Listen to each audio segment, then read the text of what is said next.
dekada na ang may naninirahan sa bahagi ng Kalayaan Islands. Kung isusuko ito, paano na ang mga residenteng nakatira roon? Nasa frontline ng balitang niya, si Gio Robles.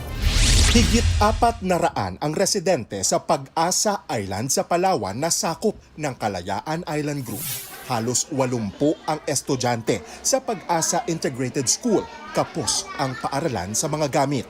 Ang mga guro sa 10 lang, pero sila ang sandalan ng mga batang sabik matuto. Paano sila kung isusuko ang pag-asa? Paliwanag ni Maritime Affairs Expert Attorney J. Batong Bakal, hindi isinama sa arbitral ruling kung sino ang nagmamay-ari sa Kalayaan Island Group.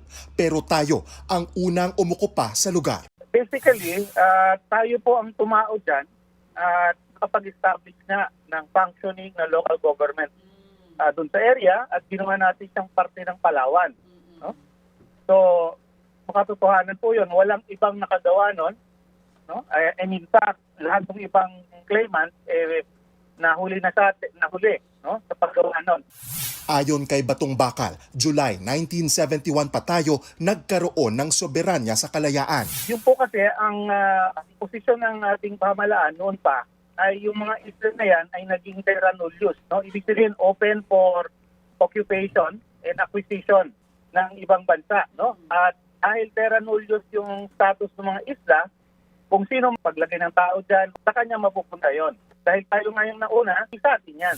Gaya ng ating mga militar, porsigido ang mga estudyante sa Pag-asa na makapagtapos at balang araw sila mismo ang magtatanggol nito laban sa mga nang-aangking dayuhan.